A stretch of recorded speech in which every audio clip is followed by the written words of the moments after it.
Hoy te traigo una historia tan poderosa que te obliga a preguntarte qué harías tú en el viejo oeste azotado por el invierno, con nieve hasta las rodillas y un cielo sin piedad. Ahí, donde el peligro acecha en cada paso y los caminos se cruzan por razones que nadie entiende. Todo empezó con un cuerpo casi enterrado en la nieve. Algo pequeño, casi invisible, pero suficiente para desatar una cadena de eventos imparables. Antes de comenzar esta aventura, no olvides darle a me gusta al video y dejarnos saber en los comentarios desde dónde lo estás viendo.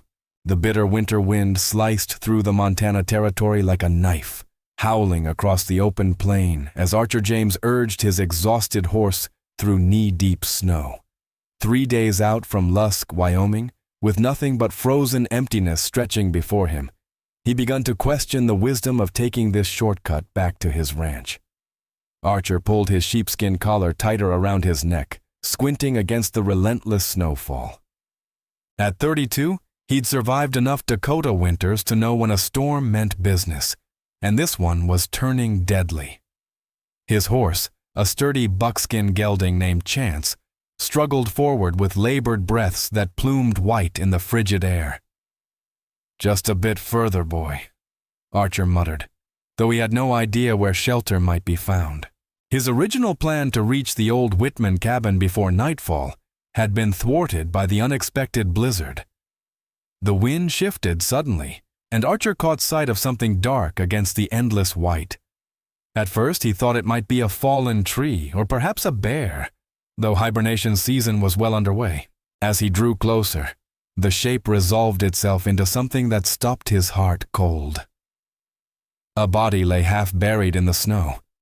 Archer dismounted quickly, his boots sinking deep as he trudged toward the figure.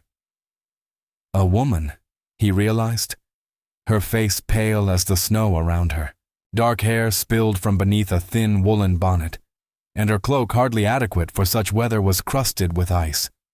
For a terrible moment, he thought he'd stumbled upon a corpse. Then her eyelids fluttered. "Madam." Archer knelt beside her, brushing snow from her face. "Can you hear me?" Her lips, tinged blue with cold, moved slightly, though no sound emerged. She was alive, but barely. Without hesitation, Archer scooped her into his arms. She weighed almost nothing, even with her sodden clothes. Returning to Chance, he managed to drape her across the saddle before mounting behind her. He cradled her body against his chest, willing whatever warmth he had to transfer to her frozen form. "Hold on," he whispered, though he doubted she could hear. "Just hold on." The Whitman cabin couldn't be far now. Old Jim Whitman had been dead 3 years, but the hunting cabin he'd built remained a landmark for travelers. Archer had used it himself during cattle drives, and he knew it contained a fireplace, and if luck was with him, dry wood. An hour later, with the light fading fast, Archer spotted the cabin's outline through the curtain of snow. Relief flooded through him as he guided Chance toward the small structure. The woman had not stirred, and fear nodded him that he might have been too late after all. The cabin door was frozen shut, requiring Archer to kick it open with his boot. Inside, a layer of dust covered everything, but the roof was intact and the walls kept out the wind. He laid the woman gently on the floor while he quickly set about making a fire with the stack of wood mercifully left by the last visitor. Once flames licked hungrily at the kindling, Archer turned his attention back to his charge. Her skin felt like ice, and her breathing came in shallow, irregular gasps. He knew enough about surviving in cold country to understand that her wet clothes would kill her if not removed. "I'm sorry, madam," he said awkwardly, as he began to unfasten her cloak. "This ain't proper, but it's necessary." He worked quickly, professional in his movements as he removed her outer garments. Beneath the cloak, her dress was simple but well made, suggesting she was no transient. He covered her with his own blanket from his saddlebag, then added his coat for good measure. With the woman situated near the fire, Archer tended to Chance, bringing the horse around to the lean-to at the back of the cabin, where he'd be protected from the worst of the storm. He returned with his remaining supplies and sat down heavily beside the fireplace, watching the woman's face in the flickering light. Who was she? How had she come to be alone in such conditions? No horse had been nearby, no sign of a wagon or traveling companions. It was as if she had materialized from the blizzard itself. As the cabin warmed, color gradually returned to her cheeks. Her breathing steadied, and Archer allowed himself a moment of hope. He melted snow in his coffee pot, then soaked his bandana in the water and gently wiped frost from her face. Her eyes opened suddenly, wide with fear and confusion. "Easy now," Archer said softly, pulling back to give her space. "You're safe." The woman tried to sit up, then fell back with a gasp of pain. Her eyes, Archer noticed, were a striking shade of green, like spring grass after rain. "Where?" Her voice cracked dry from cold and disuse. "Whitman cabin, about 30 miles northeast of Lusk," Archer replied, offering her water. "Found you half frozen in the snow. I'm Archer James. I ranch south of here." She accepted the water with trembling hands. Tessa Valentine. "What happened to you, Miss Valentine? Where are your traveling companions?" A shadow passed over her face. "There were no companions, just me." "Madam, forgive my bluntness, but no one travels these parts alone in winter, especially not a woman." Her voice had regained some strength enough to convey indignation. "I had little choice in the matter." Archer nodded slowly. "I didn't mean offense. You need rest now. Questions can wait till morning." Tessa's eyelids drooped, despite her apparent desire to explain herself. Exhaustion and the trauma of near freezing claimed her, and she slipped back into sleep. Archer settled himself against the wall, rifle across his lap. The storm showed no signs of abating, howling around the cabin like a pack of wolves. Tomorrow would bring its own challenges, but for tonight they had warmth, shelter, and the simple miracle of survival. Morning arrived with eerie silence, the storm having blown itself out sometime in the night. Sunlight streamed through the cabin's single window, illuminating motes of dust and the sleeping form of Tessa Valentine. Archer had dozed fitfully, waking often to check on both his charge and the fire. Now he stiffly rose and stepped outside to assess their situation. The world had been transformed, buried under feet of pristine snow that glittered like diamond dust in the early light. The sky stretched endlessly blue above with no hint of the previous day's fury. When he returned inside, Tessa was awake, struggling to sit up. "Careful," Archer cautioned, moving to help her. "You nearly died yesterday." "I remember," she said, her voice stronger than the night before. "You found me in the snow." Archer nodded, busying himself with rekindling the fire. "How are you feeling?" "Like I've been trampled by a herd of buffalo, but alive, thanks to you." He shrugged off her gratitude. "Anyone would have done the same. Not anyone would have been out in that blizzard to begin with," Tessa countered. She pulled his coat more tightly around her shoulders. "I suppose you want to know how I ended up there." "It's your business," Archer said, though curiosity burned within him. "But knowing might help me figure out how to get you where you're headed." Tessa's eyes darted to the door, then back to Archer. Something like weariness flickered across her face before she spoke. "I was traveling to Deadwood by stagecoach.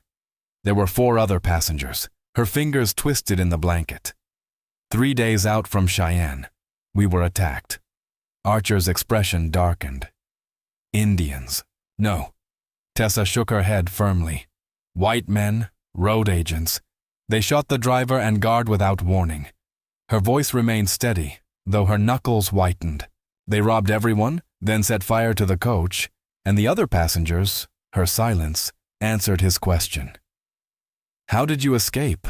Archer asked quietly. "I played dead after one of them struck me." Tessa touched a bruise on her temple that Archer hadn't noticed before. "When they were busy with the others, I ran. I just ran until I couldn't anymore." Archer absorbed this information with a grim nod. Road agents were growing bolder throughout the territory, emboldened by the sparse law enforcement and the promise of rich pickings from travelers headed to the gold fields. When was this? 2 days ago, I think. I lost track of time. 2 days in this weather on foot. It was a miracle she'd survived at all. Well, Miss Valentine, you're safe now, Archer said, pouring coffee into a tin cup. Once you're stronger, I'll take you to Lusk. The sheriff there can help you contact your people. A shadow crossed her face. I have no people to contact. I was traveling to Deadwood to take a position as a school teacher. The revelation surprised Archer. He'd assumed she was a mail-order bride or perhaps visiting family.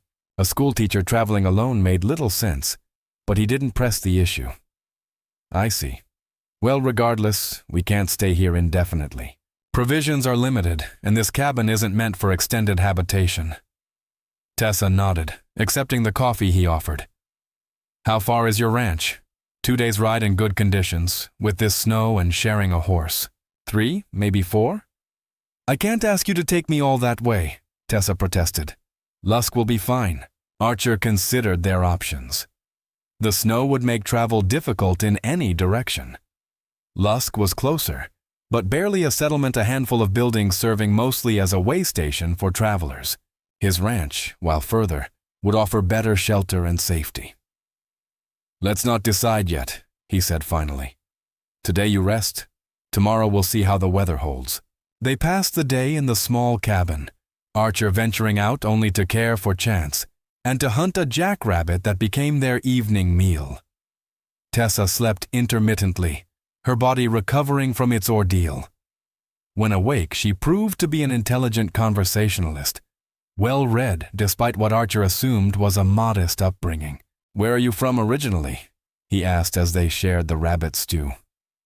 Ohio, Tessa answered. A small town you've never heard of. My father was the minister there until he died last year. And your mother? Gone since I was 10? It was just father and me. She stirred her stew thoughtfully. When he passed, there seemed little reason to stay. I saw an advertisement for teachers in the Dakota Territory and thought it might be a new beginning. Archer nodded, understanding the pull of new beginnings better than most. It's a hard land, but honest. Those who come for the right reasons often find what they're looking for. And what were your reasons, Mr. James? Tessa asked, her green eyes studying him with interest. Archer stared into the fire. Freedom, I suppose. After the war, Virginia didn't feel like home anymore. You fought for the Confederacy? I fought for Virginia, he corrected quietly. But that's ancient history now. Tessa seemed to sense his reluctance to elaborate. Well, I'm grateful our paths crossed, regardless of what brought us both here. Archer offered a small smile, the first Tessa had seen from the stoic cowboy. It transformed his weathered face, softening the hard lines around his eyes. Get some rest, Miss Valentine. Tomorrow will be a long day. The second morning dawned clear and cold. Tessa's strength had improved markedly, though she still moved with deliberate care. Archer had decided they would attempt to reach Lusk, a journey he estimated would take most of the day given the conditions. Can you ride? He asked as they prepared to leave the cabin. I grew up riding, Tessa assured him, though doubt tinged her voice, though perhaps not in snow this deep. Archer helped her mount Chance, then swung up behind her. The arrangement was uncomfortably intimate, but necessary. Tessa sat rigidly at first, clearly conscious of the impropriety. But as they progressed through the deep drifts, practicality won out. She leaned back against Archer's chest, accepting his steadying arm around her waist. The landscape stretched white and pristine around them, broken only by occasional stands of pine and distant bluffs. The sun cast everything in brilliant light, almost painful to behold. Despite the bitter cold, there was undeniable beauty in the untouched expanse. It's magnificent, Tessa breathed, her words forming clouds in the frigid air, like an ocean of snow. Archer, who had long since grown accustomed to the vistas of the high plains, found himself seeing it anew through her eyes. It has its moments, he admitted. though come summer you might prefer the green. I hope I'm still here to see it, she said quietly. They rode in companionable silence for several hours, stopping occasionally to rest chance. Around midday, Archer grew increasingly vigilant, scanning the horizon with narrowed eyes. Is something wrong? Tessa asked, noting his tension. Not sure, he replied, but something doesn't feel right. As if summoned by his unease, riders appeared on a ridge to their west, 3 men on horseback, watching them with obvious interest. Friends of yours? Tessa asked, though her tone suggested she already knew the answer. Archer's arm tightened almost imperceptibly around her waist. No, madam. And I'd wager they're not planning a social call. The riders began to descend toward them, spreading out in a manner that left little doubt about their intentions. Road agents, Tessa whispered, fear evident in her voice. Likely. Archer's mind raced through their options, none of them promising. Chance was a good horse, but carrying double and already tired from pushing through deep snow, they couldn't outrun the approaching men. Fighting was equally unappealing with Tessa at risk of being caught in crossfire. What do we do? Tessa asked, her body tense against his before Archer could answer. A shot rang out, the bullet whizzing harmlessly overhead, a warning rather than a serious attempt to hit them. Hold up there. One of the riders called out, a burly man with a red beard visible even at this distance. Archer reined in chance, his free hand moving toward the rifle and its scabbard. Stay calm, he murmured to Tessa. Let me do the talking. The 3 men approached, forming a loose semicircle around them. Up close, they looked even more menacing, unshaven, hard-eyed men dressed in mismatched clothing clearly taken from various victims. The red-bearded man appeared to be their leader, sitting his horse with casual confidence, a Colt revolver held loosely in his gloved hand. Well now, what do we have here? Redbeard's voice carried a southern drawl. Bit cold for a pleasure ride, ain't it? Just passing through, Archer replied evenly. Heading to Lusk, Redbeard's eyes fixed on Tessa, a slow smile spreading beneath his unkempt beard. Ain't you pretty thing? Looks familiar somehow. Tessa stiffened, and Archer knew immediately these were the same men who had attacked the stagecoach. Recognition dawned in the man's eyes at almost the same moment. I'll be damned, Redbeard said softly. You're that woman from the coach. Thought you'd frozen to death by now. Gentlemen, Archer interjected. We don't want trouble. We don't have anything worth taking. One of the other men, thin and weasel-faced, laughed. That ain't strictly true, is it? You got a fine horse there, and your lady friend. Well, she might be worth something to the right buyer. Archer's expression remained neutral, though his mind calculated angles and distances, wondering if he could reach his rifle before one of them shot him. The odds weren't good. Here's what's going to happen, Redbeard announced. You're going to climb down nice and easy, leave the lady and the horse, and start walking. You do that, and maybe you live to tell about it. I can't do that, Archer said quietly. Redbeard sighed theatrically. Then I reckon you'll die right here. He raised his pistol, aiming it squarely at Archer's chest. What happened next occurred so rapidly that later, Tessa would struggle to recall the exact sequence of events. A shot rang out, but not from Redbeard's gun.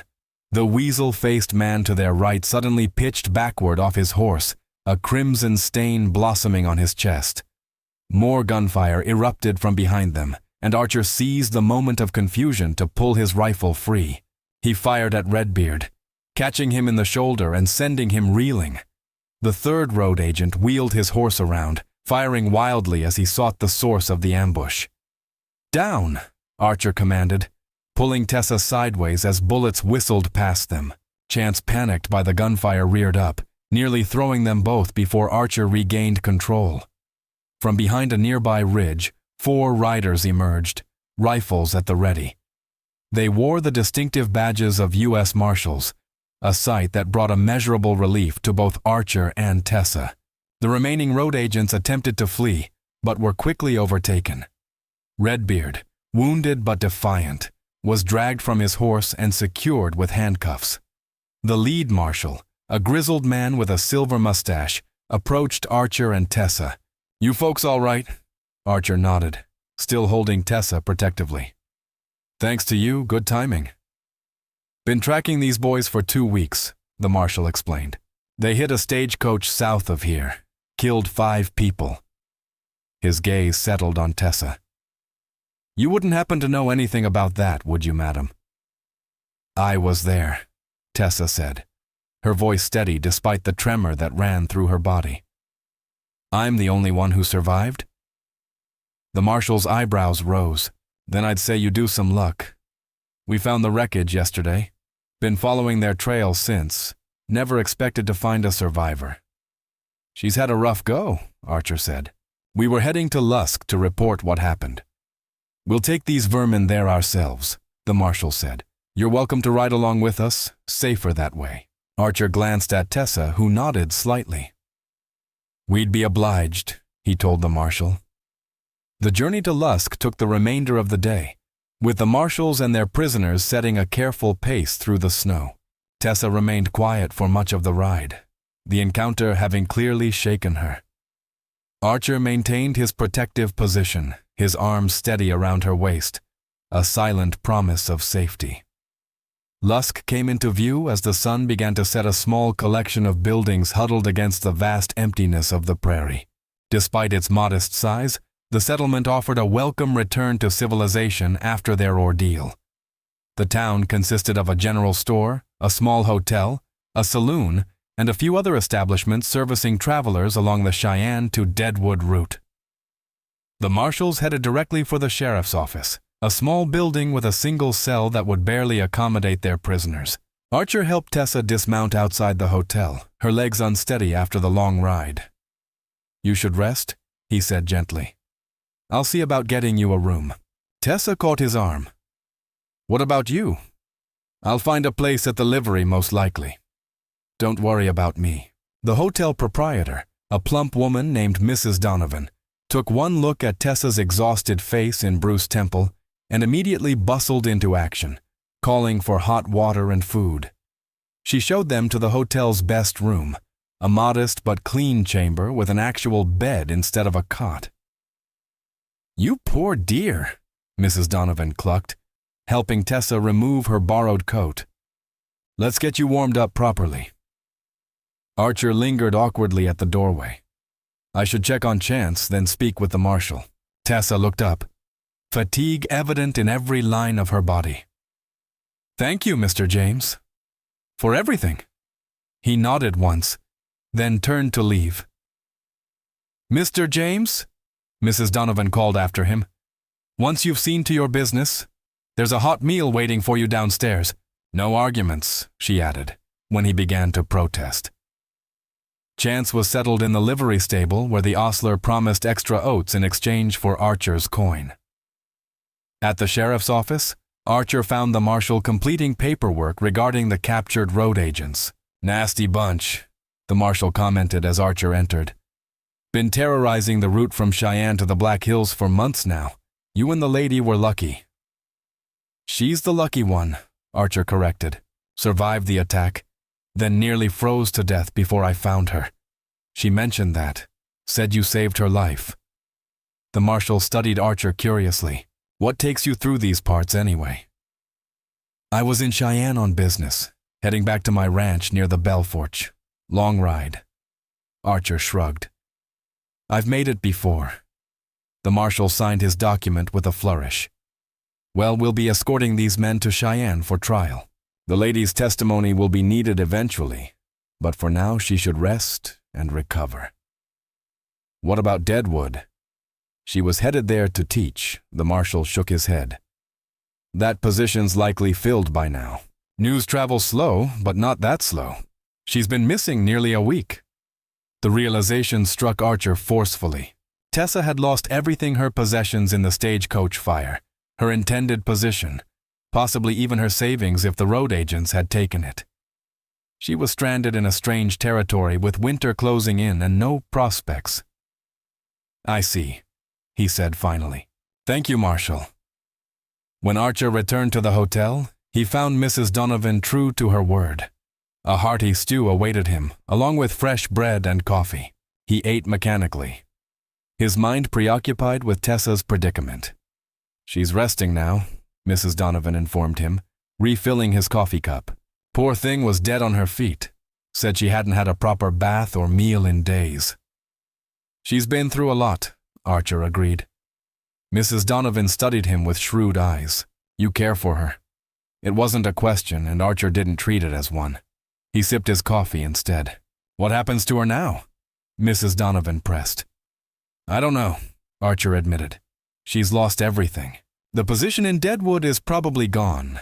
Mrs. Donovan nodded thoughtfully. "Well, she can stay here a few days. I could use the help anyway with winter travelers coming through." Archer felt a weight lift from his shoulders. "That's generous of you." "Not generosity, Mr. James. Business. Pretty young woman like that won't be without options for long."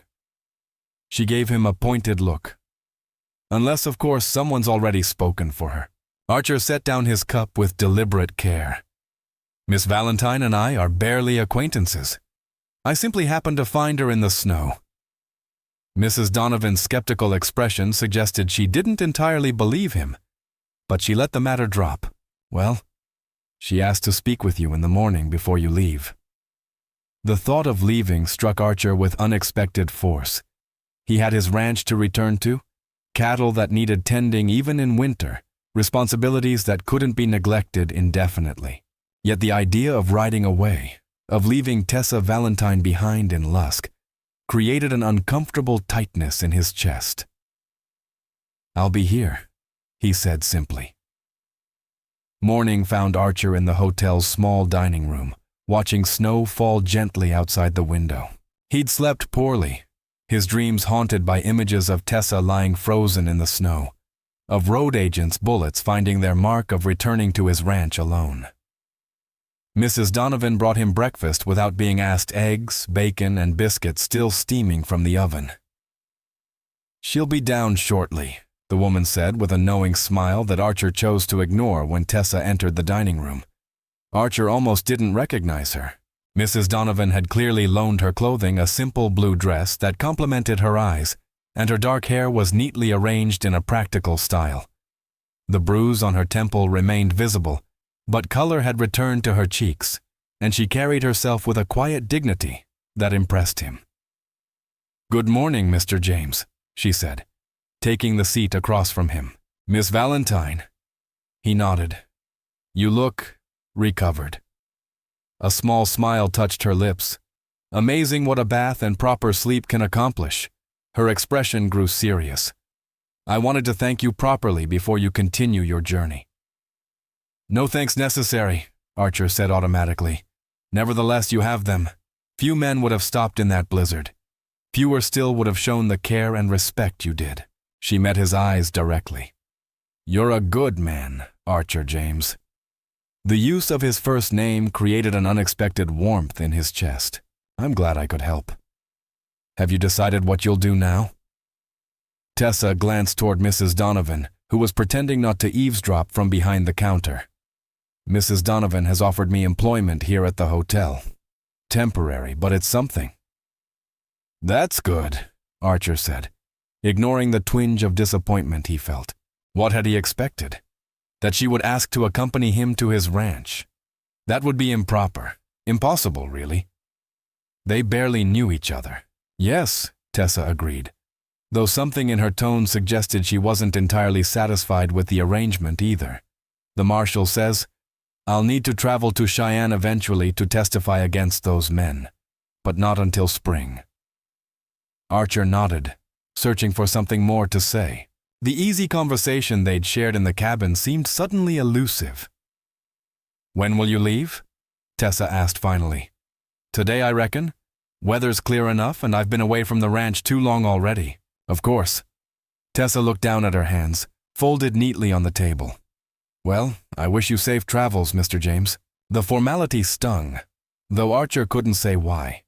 He'd be just another memory to her soon, a brief encounter during a difficult time. Why should that bother him? "And you, Miss Valentine," I hope he paused, uncertain what he hoped for her. That she'd find happiness, success, that their paths might cross again someday. Before he could finish the thought, the hotel door burst open, admitting a flurry of snow and a red-faced boy of about 12. "Marshal wants everyone at the sheriff's office right away," the boy announced breathlessly. "Prisoners escaped in the night, killed Deputy Wilson." The dining room erupted in alarm chatter. Archer rose immediately, his hand moving instinctively to his sidearm. "Stay here," he told Tessa, whose face had gone pale. "I'll find out what's happening." Outside, the main street of Lusk had transformed into a scene of barely controlled chaos. Men with rifles gathered in small groups, and the marshal could be seen organizing them into search parties. Archer approached quickly, his expression grim. "What happened?" he demanded. The marshal looked up, recognizing him. "Those bastards we brought in yesterday? Someone helped them escape. Had to be an accomplice from outside. Slit my deputy's throat and took off with our horses and weapons. Any idea which way they went? North, we think. Tracks are already covered by the new snow." The marshal's face was haggard with grief and anger. "I'm sending men in all directions, but with this weather." Archer understood the unspoken conclusion. The road agents could be miles away by now, virtually untraceable in the fresh snowfall. Red bared their leader. He mentioned something before they knocked him out, the marshal added, his voice lowering. "Said they weren't finished with the school teacher woman. Said she could identify their whole gang. A cold that had nothing to do with the winter air settled in Archer's gut. She's in danger. Reckon so. I'd take her with us to Cheyenne right now. But with those killers out there." The marshal shook his head. Might be walking into an ambush. Archer's mind raced, considering options. Lusk was hardly defensible, with only a handful of men capable of offering protection. The road agents knew exactly where to find Tessa. If they returned in force, the outcome could be disastrous. "I need to get her somewhere safe," Archer said, decision crystallizing in his mind. The marshal studied him thoughtfully. "Your ranch, maybe?" Archer nodded. "It's remote, defensible, and they don't know about it. It's a long ride in this weather. Better than waiting here for them to return." The marshal couldn't argue with that logic. "Take what supplies you need. I'll have my men watch the northern trails, try to buy you some time." Archer returned to the hotel to find Tessa and Mrs. Donovan in anxious conversation. When Tessa saw his expression, she fell silent, seeming to read the gravity of the situation in his eyes. "You need to pack whatever you can carry," Archer told her without preamble. "We're leaving." "Leaving," Tessa repeated. "But why?" "Those men are coming back for you," Archer said bluntly. "You're the only witness who can identify them all. The marshal thinks they'll try to silence you." Tessa's face paled, but she nodded resolutely. "Where are we going, my ranch? It's a few days' ride, but it's the safest option right now." Mrs. Donovan immediately bustled into action. "I'll pack food. You'll need warm clothing, too. I have some things that might fit you, dear." Within the hour, Archer and Tessa were mounted on Chance, with a pack horse borrowed from the livery carrying additional supplies. The marshal provided ammunition and a spare pistol, which Archer insisted Tessa take, though she handled it gingerly, clearly uncomfortable with firearms. "Keep to the high ground where you can," the marshal advised as they prepared to depart. "Avoid the main trails. I'll send word when we catch these vermin." Archer nodded, his expression solemn. "If we're not at the ranch, I've got a line cabin about 10 miles southwest of the main house. We might hole up there if the weather turns." They set out as noon approached, leaving Lusk behind under a sky heavy with the promise of more snow. Archer pushed a hard pace initially, wanting to put as much distance as possible between them and the town before nightfall. Tessa rode behind him without complaint, though he could feel the tension in her body. "Are you all right?" he asked after several hours of silence. "I'm bringing nothing but trouble to your door," she replied, her voice barely audible over the wind. "You should have left me in Lusk." Archer turned slightly in the saddle to look at her. "Is that what you wanted?" "No," she admitted. but it would have been the sensible thing. Sensible isn't always right, Archer said, facing forward again. Besides, my ranch needs a teacher. The statement hung between them, unexpected and unexplained. Tessa didn't press for clarification, and Archer offered none, unsure himself why he'd said it. They made camp that night in a sheltered ravine, using a small stand of cottonwoods for additional protection from the wind. Archer built a fire, keeping it small to minimize the chance of detection. They ate a simple meal of jerky and biscuits, neither having much appetite after the day's events. "Tell me about your ranch," Tessa said as they sat close to the fire, wrapped in blankets against the deepening cold. Archer poked at the embers thoughtfully. "It's not much compared to some. 2,000 acres, maybe 100 head of cattle. Cabin I built myself. Stream runs through the northern section, never runs dry, even in summer. It sounds lovely." "It's enough," Archer said simply. "Took me 5 years to save enough to buy the land, another 2 to build it into something worthwhile. And you manage it alone. I hire help during calving season, and for the bigger roundups, rest of the time it's just me." Tessa studied his profile in the firelight. "Don't you get lonely?" The question caught him off guard, did he? He'd grown so accustomed to solitude that he rarely considered its absence a deprivation. Yet something about the past few days about having someone to talk with, to care for, to consider had awakened an awareness of what his life lacked. "I suppose I do," he admitted finally. "Though I hadn't given it much thought until now." Tessa nodded, her eyes reflecting the dancing flames. "I understand. After my father died, I was alone in our house for months. At first the silence was unbearable. Then gradually it became normal. I stopped noticing it." "What made you decide to come west?" Archer asked, curious about the decision that had nearly cost Tessa her life. She smiled faintly. "Adventure partly.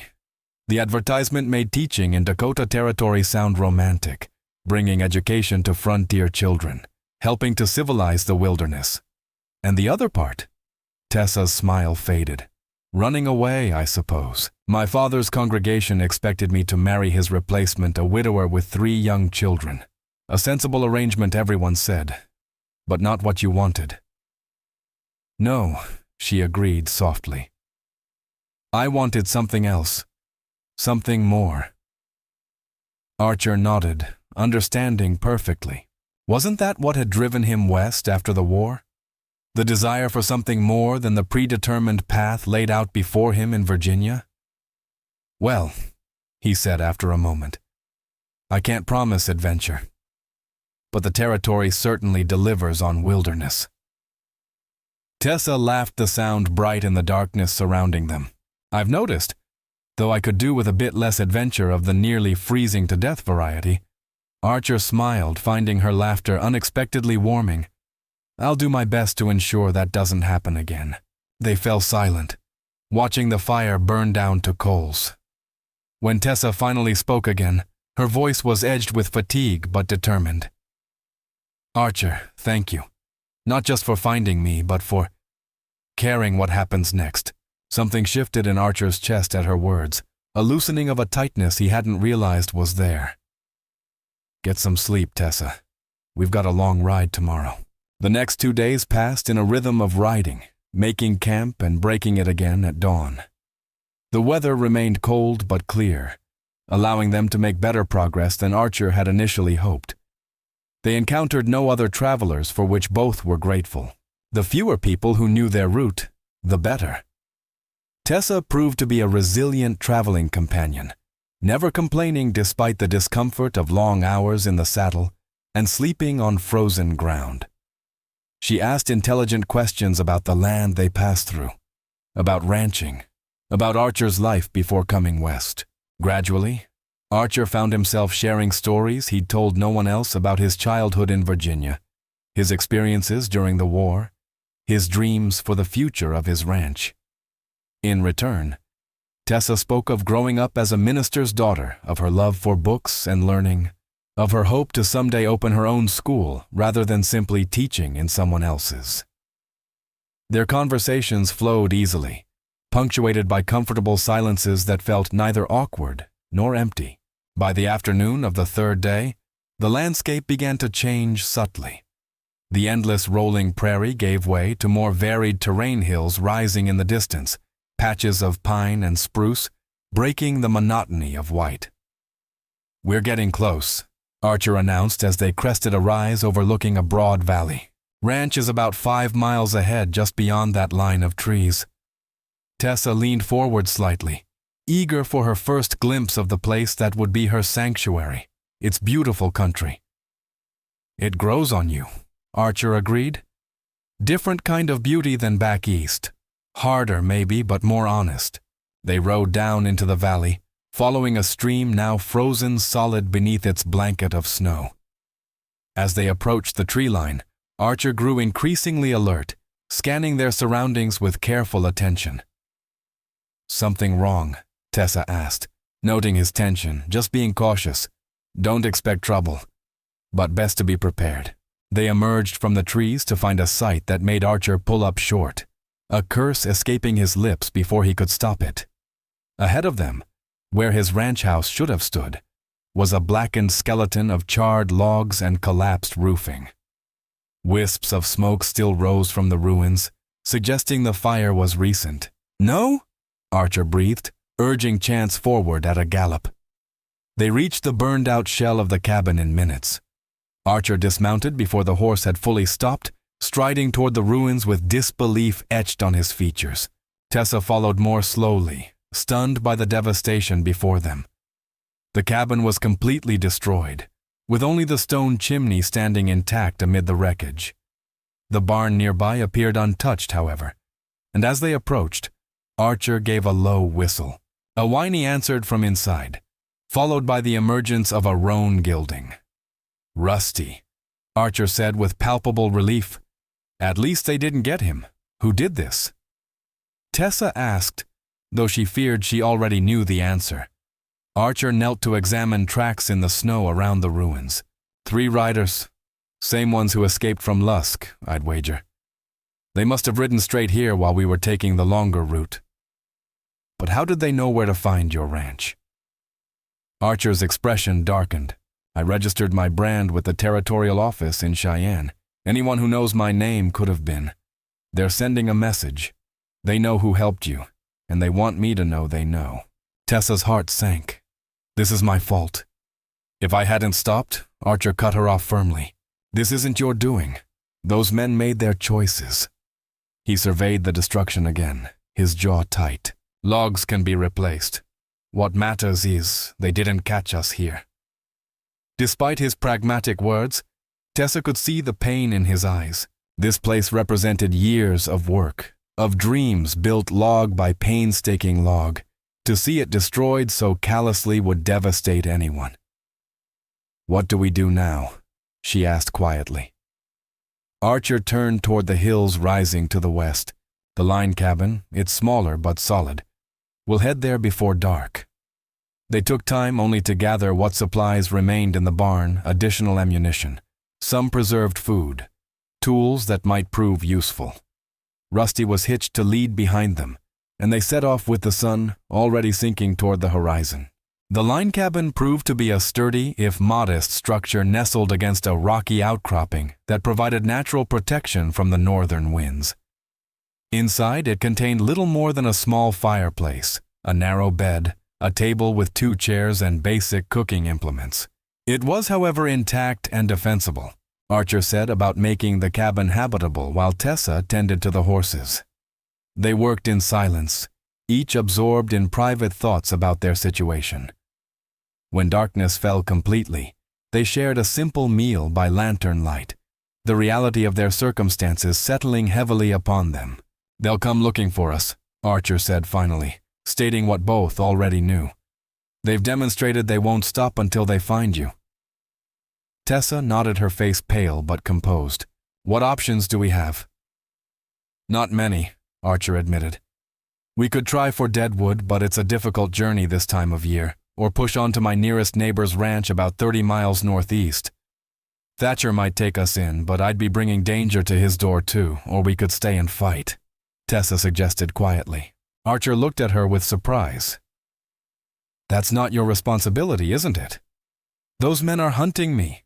They destroyed your home because of me. Her green eyes met his steadily. I won't run forever, Archer, and I won't let others keep paying the price for my survival. Something shifted in Archer's perception of the woman sitting across from him. Beneath the refined exterior of a school teacher, Tessa Valentine possessed a core of steel he hadn't fully appreciated until now. It would be dangerous, he said, testing her resolve. Even with the advantage of position, we're outnumbered. Then we'll need to be smarter than they are. Tessa's expression was determined. You know this land? They don't. That has to count for something. Archer considered their situation from a tactical perspective. The cabin was well positioned with clear lines of sight in most directions. He had weapons, ammunition, and intimate knowledge of the surrounding terrain. If they prepared carefully, they might stand a chance. All right, he said finally. But we do this my way, no heroics. Tessa smiled faintly. I'm a school teacher, Mr. James, not a gunfighter. I'll follow your lead. They spent the next day preparing the cabin for a potential siege. Archer showed Tessa how to reload his spare rifle and reviewed basic shooting techniques, though he hoped it wouldn't come to her having to defend herself. They brought additional firewood inside, melted snow for water, and positioned furniture to provide cover if bullets started flying. I'll take first watch tonight, Archer said as evening approached. You should rest while you can, Tessa nodded, though she doubted sleep would come easily. She settled on the narrow bed, watching as Archer checked his weapons one final time before taking position near the window. Archer, she said softly, if something happens to me, nothing's going to happen to you, he interrupted firmly. But if it does, she persisted, I want you to know that these past days, despite everything, have meant something to me. You've shown me kindness when you had no reason to, and I won't forget that. Whatever comes next. Archer turned to look at her, his expression softening in the fading light. Get some sleep, Tessa. Tomorrow's soon enough to worry about what comes next. Morning arrived without incident, bringing with it a fresh layer of snow that transformed the landscape into a glistening white expanse. Archer, who had eventually allowed Tessa to take a watch while he grabbed a few hours' sleep, stood on the cabin's small porch, surveying their surroundings with critical eyes. If they come, it will likely be from there, he said, pointing toward a draw that offered the most covered approach to the cabin. We'll have some warning if they try it, but not much. Tessa joined him, her breath forming clouds in the crisp air. How long do we wait? 3 days, Archer decided. If they haven't found us by then, we'll risk moving on to Thatcher's place. From there, we could reach Deadwood with proper supplies and escorts. The day passed with excruciating slowness, each hour stretching into the next with no sign of pursuit. They took turns watching, ate sparingly from their limited supplies, and spoke little. The tension of anticipation weighing heavily upon them both. As dusk approached, Archer's vigilance increased. Experience had taught him that attacks often came at transitional moments dusk, during storms when visibility was poor. The fading light created shadows that could conceal movement, making it the perfect time for men with ill intent to approach. He was about to suggest Tessa move away from the window, when he caught a flicker of movement at the edge of the tree line, about 200 yards from the cabin. Get down, he said quietly, motioning her away from the exposed position. They're here. Tessa moved quickly to the center of the room, crouching behind the table they had positioned for this purpose. Archer took up position beside the window, his rifle ready but not yet visible to anyone watching the cabin. How many? Tessa whispered. At least 2 that I can see. Likely the third is trying to circle around back. Archer's voice was calm, focused. Remember what I told you? Stay low. Stay quiet. If shooting starts, make for the root cellar access. It's not much, but it's better cover than in here. The minutes ticked by with excruciating slowness. Outside, darkness gathered more fully, making it increasingly difficult to track movement. Archer remained motionless, watching, waiting for the inevitable. The first shot shattered the window beside him, sending glass fragments spraying across the cabin floor. Archer dropped to one knee but didn't return fire immediately, waiting to confirm the shooter's position. A second shot splintered wood near the doorframe, followed quickly by a third that embedded itself in the log wall with a solid thunk. "They're trying to draw us out," Archer muttered. "Make us waste ammunition." He moved to a different window, one that remained intact and carefully sighted along his rifle. In the gathering darkness, he could make out a shadowy figure crouched behind a fallen log about 100 yards from the cabin. Taking a deep breath, Archer squeezed the trigger. The rifle's report was deafening in the confined space. Outside, a cry of pain suggested his shot had found its mark. "Got one," he said grimly, already moving to another position. "But that'll make the others more cautious." For several minutes, silence reigned. Then, without warning, a new sound reached them, the crack and whoosh of flames. Archer moved quickly to the rear window and cursed under his fire to the woodshed, trying to smoke us out. Tess's eyes widened with alarm. Will it spread to the cabin? Not if the snow holds, but the smoke might become a problem. Archer's mind raced through their diminishing options. We need to end this now before they get desperate enough to try something worse. Making a swift decision, Archer moved to Tess's side. "I'm going out the back. There's a depression about 50 yards east of the cabin. If I can reach it unseen, I can flank them."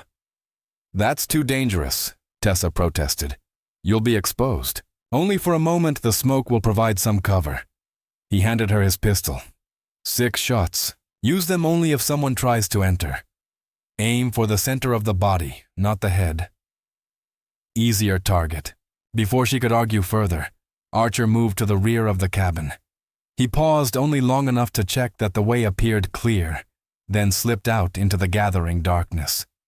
Tessa remained frozen in position, the weight of the pistol unfamiliar and frightening in her hand. Seconds stretched into minutes with no sound except the distant crackling of the burning woodshed. Had Archer made it to cover? Was he even now working his way around behind their attackers? Or had he walked into an ambush? A sudden movement at the window drove these questions from her mind. A face appeared briefly, bearded, dirty, with eyes that reflected the distant flames. Red bared himself, the leader of the road agents who had attacked her stagecoach. He was testing whether the cabin was still defended. Tessa raised the pistol with shaking hands but hesitated. Should she fire? Archer had told her to wait until someone actually tried to enter.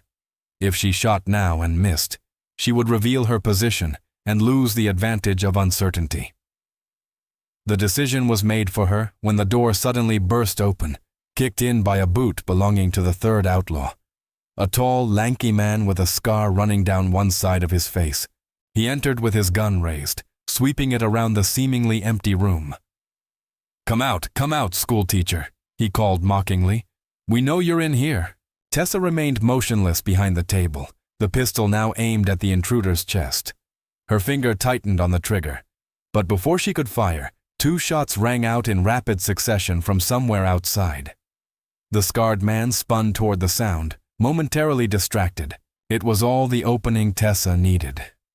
She squeezed the trigger, the pistol bucking violently in her hands. The outlaw staggered, looking down in shock at the blossoming red stain on his shirt. He raised his own weapon, but Tessa fired again, her second shot catching him in the shoulder and spinning him around. He collapsed to the cabin floor, his gun clattering away across the rough planks. Outside, more gunfire erupted. 3 shots, then 2 more, followed by an eerie silence. Tessa remained frozen, the pistol still pointed at the fallen outlaw who groaned, but made no move to rise. "Tessa," Archer's voice from outside the cabin. "I'm here," she called back, her voice surprisingly steady despite the trembling that had overtaken her body. "One is down in here." Archer appeared in the doorway moments later, his face smeared with dirt and what looked like blood. He took in the scene with a quick glance. Tessa still crouched behind the table, the wounded outlaw on the floor. "Red beard?" she asked anxiously. "Won't be troubling anyone again," Archer replied grimly. Neither will his friend. Relief washed over Tessa in a dizzying wave. It was over. The men who had hunted her, who had killed her fellow passengers and destroyed Archer's ranch, were no longer a threat. With that realization came another: she had shot a man, possibly killed him. The pistol suddenly felt impossibly heavy in her hands. She set it down carefully on the table, then looked up at Archer with eyes that begged for reassurance that she had done what was necessary. Understanding her unspoken question, Archer crossed the room and knelt beside her. Without a word, he drew her into his arms, holding her as the first tears came not of fear or remorse, but of relief and release tension. "It's over," he murmured against her hair. "You're safe now."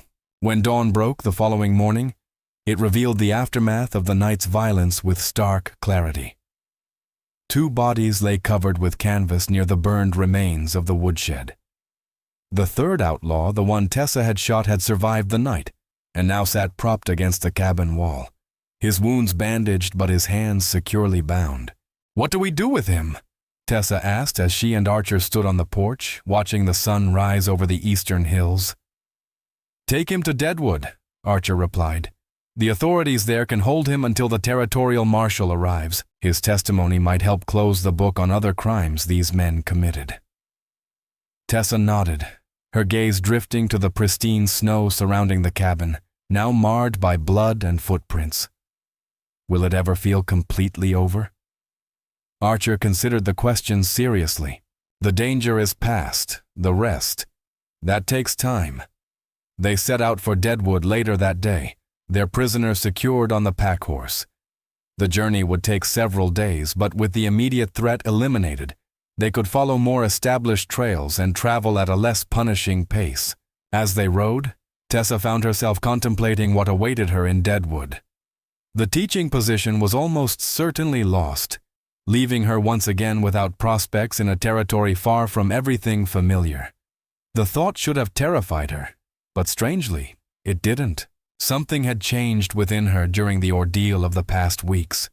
A recognition of her own resilience, perhaps, or a new appreciation for the uncertainty of life. On their third evening on the trail, as they made camp in a sheltered grove, Archer finally broached the subject that had clearly been on his mind. "What will you do in Deadwood?" he asked, as they sat beside the fire. "If the teaching position is gone." Tessa poked at the embers with a stick, considering, "Find work of some kind, I suppose. A town like that must need someone who can read and write, keep accounts, perhaps teach privately." Archer nodded slowly. "You could do that." Or Tessa prompted, sensing there was more to his thoughts. "Or you could come back with me." The words emerged with careful deliberation. "To the ranch," Tessa's breath caught. "Your ranch burned down, Archer. I'll rebuild it better than before." His eyes met hers across the fire. But a ranch needs more than just cattle in a cabin. It needs life. The implication hung in the air between them, neither quite ready to put it into explicit words. "Are you offering me employment, Mr. James?" Tessa asked softly, giving him the opportunity to retreat if he wished. Archer's gaze remained steady. "I'm offering you a home, Miss Valentine. What form that takes? That would be for us to have felt heat rise to her cheeks that had nothing to do with the fire. That's a significant offer to make to someone you've known such a short time." "Some things don't require years to recognize," Archer replied. "I know enough of who you are, Tessa Valentine. I've seen your courage, your resilience, your kindness. The rest, we would learn together." The sincerity in his voice touched something deep within her. This was no impulsive proposal born of shared danger or proximity. Archer James was not a man who spoke such words lightly. "There are children on neighboring ranches who lack proper schooling," he continued when she remained silent. "You could teach them, build the school you talked about, and in time, perhaps." He trailed off, but Tessa could fill in the unspoken remainder of that thought. In time, perhaps there might be children of their own to teach. A family, a future built together. "I'd need to think about it," she said finally, though her heart had already begun to lean toward acceptance. Archer nodded, respecting her need for reflection. Of course, Deadwood is still 2 days' ride. You have time. They reached Deadwood on a bright, cold afternoon, the mining town sprawling before them in a narrow gulch between towering pines. Unlike the neat, ordered settlements Tessa had known in Ohio, Deadwood had grown organically and chaotically. Its buildings crowded together along a winding main street that followed the creek for which the town was named. The sheriff's office was their first stop, where they delivered their prisoner and provided statements about the events at the line cabin. The sheriff, a grizzled veteran of frontier law enforcement, listened with increasing interest as their story unfolded. "You're the woman from the Cheyenne stage robbery," he said to Tessa when they had finished. "Word came through about that. Everyone thought you were dead." "Nearly was," Tessa acknowledged. "If Mr. James hadn't found me?" The sheriff nodded thoughtfully. "Well, you've done the territory a service bringing in this one. Those men have been terrorizing the routes between here and Cheyenne for months." He pushed a ledger across his desk. "There's a reward, $500 for information leading to their capture." Archer and Tessa exchanged surprised glances. "That money's rightfully yours," Archer said to her. "You're the one who survived to identify them." The sheriff completed some paperwork, then counted out the reward money and handed it to Tessa. $500 more money than she'd ever possessed at one time. Enough to establish herself comfortably in Deadwood or anywhere else she might choose. Their next stop was the offices of the Black Hills Pioneer, Deadwood's newspaper, where they inquired about the teaching position Tessa had originally journeyed to fill. "Filled it 3 weeks ago," the editor informed them apologetically. "When you didn't arrive as scheduled, the committee had to move forward. Children need schooling, after all." Tessa nodded, having expected as much. "I understand. Are there other opportunities for a teacher in Deadwood?" The editor scratched his beard thoughtfully. "Town's growing fast. Might be room for another school, especially for the younger children. Committee meets next Tuesday if you'd like to present your credentials." They secured rooms at our respectable hotel's separate accommodations, with Archer insisting on paying for Tessa's from his own funds, despite her protests. The following morning, they met for breakfast in the hotel's dining room, an unspoken understanding that a decision about their future needed to be made. The newspaper editor was encouraging about teaching prospects here. Tessa began stirring her coffee absently. "He was," Archer agreed neutrally. "Deadwood's growing. You'd likely find success here." Tessa studied him across the table, noting the careful way he avoided influencing her decision. It was one of the qualities she'd come to appreciate most about Archer James's fundamental respect for her autonomy, even when it might conflict with his own desires. "I've been thinking about your offer," she said finally. Archer set down his cup, giving her his full attention, and the children on those outlying ranches deserve education as much as those in town. Tessa met his gaze directly, perhaps more given their isolation. A cautious hope flickered in Archer's eyes. "They do, and your ranch will need rebuilding. An extra pair of hands wouldn't hurt." "No, they wouldn't," he agreed, the hope growing stronger. Tessa took a deep breath, her decision crystallizing with sudden clarity. "I'd like to accept your offer, Archer, to return with you and see what future we might build."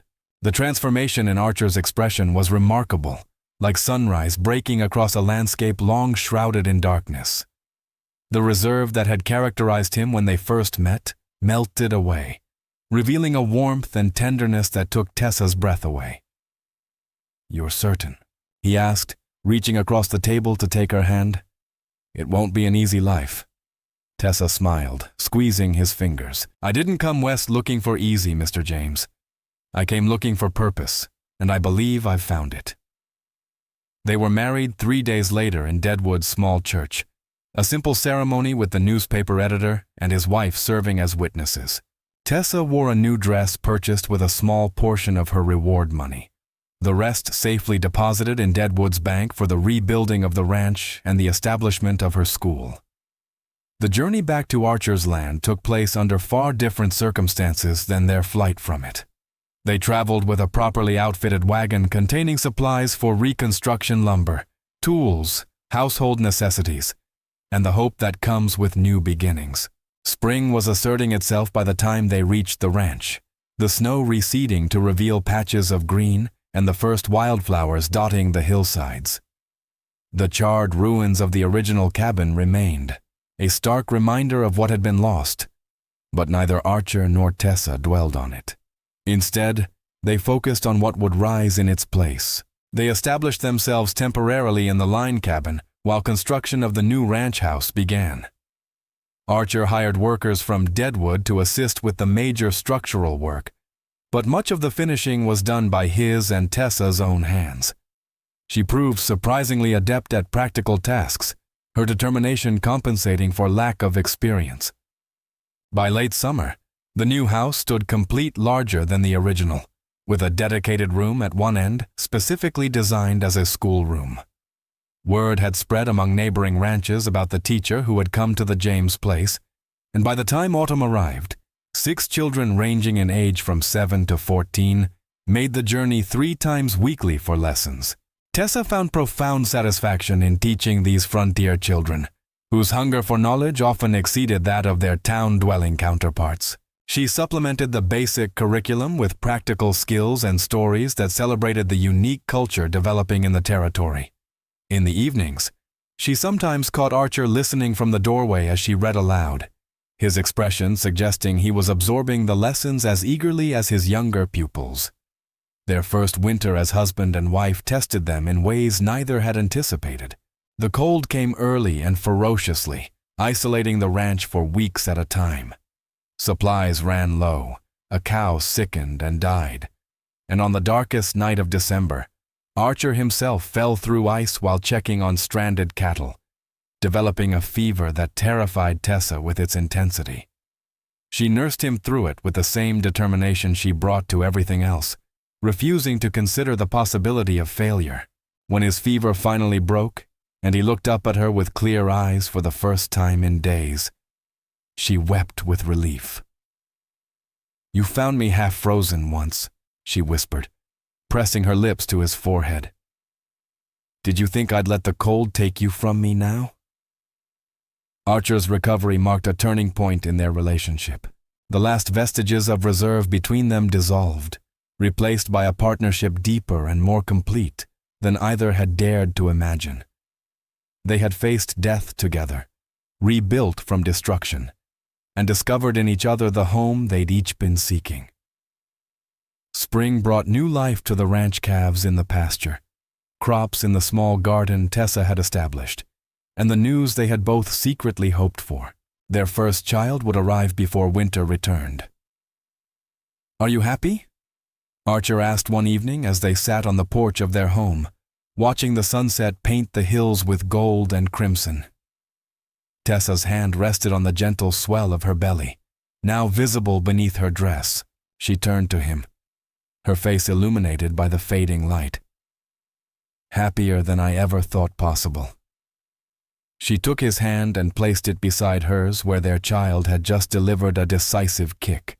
"We've created something beautiful here, Archer. Not just this," she added, indicating her pregnancy, "but all of it, the ranch, the school, our life together." Archer nodded, his thumb tracing small circles against her palm. "When I found you in that snow, I was just trying to save a life. I never imagined you'd end up saving mine." Tessa looked at him questioningly. "I don't recall pulling you from any snowdrifts, Mr. James." "Not from snow," Archer said softly. "From loneliness. From a life half-lived." He met her gaze directly, allowing her to see the depth of feeling he still sometimes struggled to express in words. "You melted something in me that had been frozen a very long time." Tessa leaned into his embrace, her head finding its familiar resting place against his shoulder. "Then we saved each other," she murmured, "and continue to do so every day." As darkness settled over the land that had become their home, Archer and Tessa James remained on their porch, speaking occasionally, but mostly content in silence, secure in the knowledge that whatever challenges lay ahead, they would face them as they had faced all others together with courage and love as their constant companions. Their son, Thomas William James, was born on a crisp autumn morning, his lusty cries announcing his arrival to a world his parents had made ready to receive him. He grew into a strong, curious child, followed 2 years later by a sister, Elena Rose, whose determination matched her mother's and whose quiet dignity reminded everyone of her father. The school Tessa had established expanded as the territory itself grew, eventually becoming a proper schoolhouse built on land donated by the James Ranch. Children came from miles around, some boarding during the week because the distance was too great for daily travel. Tessa's reputation as an educator spread, leading to occasional offers from larger towns, all of which she politely declined. Her place was here on this land with the family and community she and Archer had built together. As for Archer, the ranch prospered under his careful management, eventually growing to become one of the most respected operations in the region.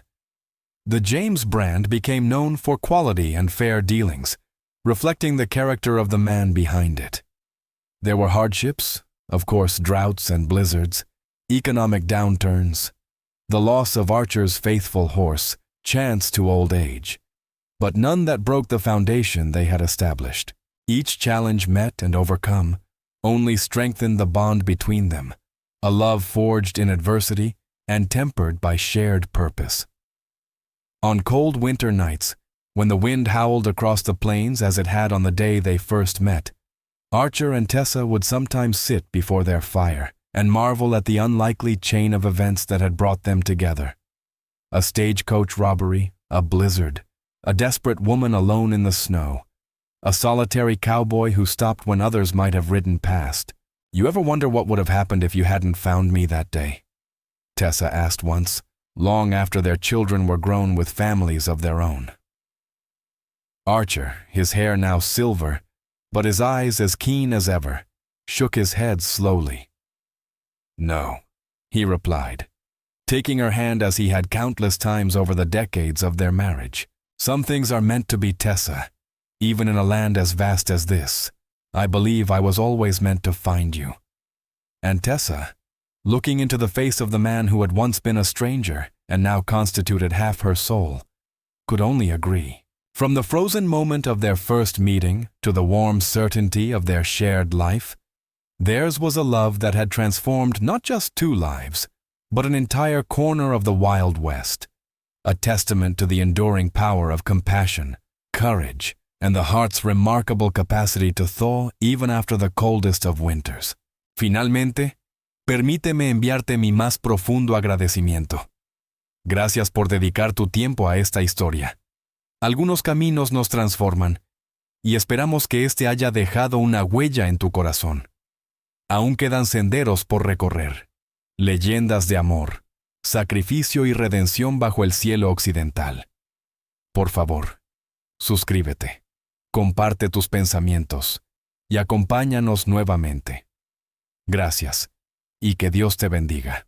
Aviso legal, disclaimer. Las historias presentadas aquí son expresiones creativas y pueden mezclar inspiración histórica con escenas dramatizadas. Las herramientas de IA apoyan ciertos elementos de voz, imagen y estructura, pero cada historia se ajusta y perfecciona manualmente para asegurar impacto emocional auténtico. Honramos las políticas de YouTube y no generamos representaciones engañosas o falsificaciones de identidad. Todos los recursos empleados cuentan con licencia legal. Cualquier uso o redistribución debe contar con consentimiento escrito previo. Tu presencia aquí significa mucho. Gracias por apoyar narrativas creadas con dedicación.